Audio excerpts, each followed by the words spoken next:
Most people don't even know what metabolic damage is or if it's even a real thing. In the next few minutes, I'm going to bust one of the biggest dieting myths out there and give you 3 usable, actionable tips so that you can implement them in your life to make sure you don't become a victim to this common dieting myth. Because I know so many people out there are confused by all the pseudoscience and the influencers telling them to buy their program because of these common dieting myths, I put together a guide that will help you break through the pseudoscience with the real science and give you usable, actionable steps so that you can become a healthy fat loss ninja and know what to do in your life today. For those of you who don't know me, my name is Brant Bermudez. I'm the owner of Nutrition First Coaching, and I help people gain their confidence back with a sustainable fat loss program where you gain muscle and you improve your lifestyle and habits, including all the foods you love, so that you can live a long, healthy life. But enough about me, let's get into the video.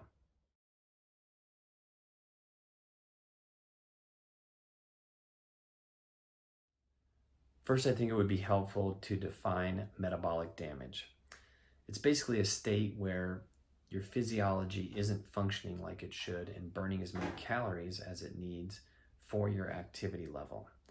Now, this is really a hypothetical state where your body is broken, so to say, because it's not following the general principles of thermodynamics and how it should function in terms of getting energy from calories and what it needs to sustain what you're doing. So this leads us to our first myth that we're going to bust here, and the first tip we're going to give you, which is you're just dieting for too long.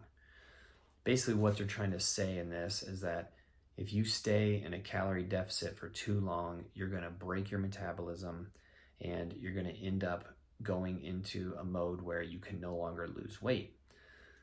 Well, if we've looked at history and studies that have been done at different points in history, we know that starvation mode is a real thing. You can continue to starve, and when you go into starvation mode, the next mode after that, or the next stage, is death, because your body doesn't have enough energy to even sustain basic life.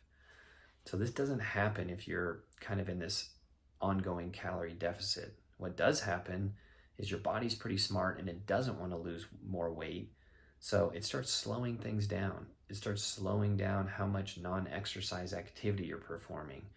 It starts to make you sit a little bit more. You sleep a little less efficiently. And some of the processes in your body don't go towards building muscle or kind of repairing tissues. And so you may start to have problems with tendonitis, or you're definitely going to start to notice that you're losing muscle. These are all the things your body's doing so that it doesn't have to take in as much calories or lose the stored calories, which is body fat, that you have on it. Now, in order to avoid this, you're going to have to do a few things, including some resistance training, but also some periodization of your nutrition, where you're going through periods of a deficit and periods of maintenance to so-called trick your body into continually losing and progressively losing weight. Myth number 2 is that your body will go into starvation mode. What people mean by this is that you can't stay in a very low caloric diet for very long because you'll go into starvation mode and your body will stop losing weight. Well, as we debunked in the last part of this myth video, there's no such thing as starvation mode, because the only next thing after starvation is death, because your body's not getting enough calories to even survive. And trust me, if you're in the starvation part, you're going to be losing weight progressively until all your systems shut down. But what they're saying in this starvation mode, and that's what's backed by science, is you can go into this linear calorie deficit, and under extreme circumstances, when you've lost 10+% of your total body mass, then you can start to kind of down-regulate your metabolism up to maybe 15%. And that's going to slow things down a little bit, but you're also getting to the point where you're at a new caloric maintenance, so you need less calories to maintain where you're at.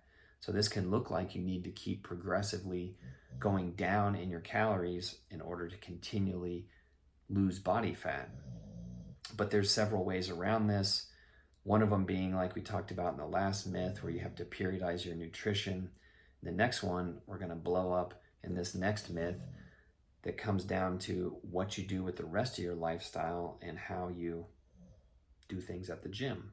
Myth number 3, I got tired of writing for this one, so I just put lots of cardio equals weight loss. And this goes to people saying that you have to do tons of cardio, spending all kinds of time exercising if you want to continue to lose weight. Well, these people are making the dieting mistake trifecta. They're doing lots of cardiovascular exercise, they're not eating enough protein, and they're staying in a relative calorie deficit. What they really should be doing is doing some resistance training along with some zone 2 cardio work and eating enough calories to maintain some muscle growth, if not maintenance growth. But that's also included with protein to make sure that they're getting the composition they want in their body. I always tell people that quality of your macronutrients is what's going to determine your body composition, whereas quantity, that's just going to help you determine the mass of your body, but not necessarily how much body fat or muscle you have in your body. So if you're making this mistake of thinking that you got to do tons of cardiovascular exercise to lose weight, really what you're doing, explained in a little bit more scientific terms, is you're limiting yourself to only burning calories when you're exercising versus when you do resistance training and your body has to repair and build muscle from that. You're getting 12 to 24 hours where your body is requiring more calories to put towards muscle protein synthesis and growing some muscle. And that requires a lot of energy, but if it doesn't have the carbs and protein to do that, you're not going to have the building blocks to do that. But what also happens as you get more muscle on your body, the most important tissue in terms of metabolic health, then your body can tolerate a lot more in terms of calories because it has places to store more calories in the form of muscle glycogen, but it also can regulate your blood sugar better, controlling your hormones even better. I know this can all be pretty complicated. That's why I created a guide to bust these myths and give you usable, actionable things that you can put into your life today so that you can improve your body composition, so that you can continue to progress towards your weight loss and health goals.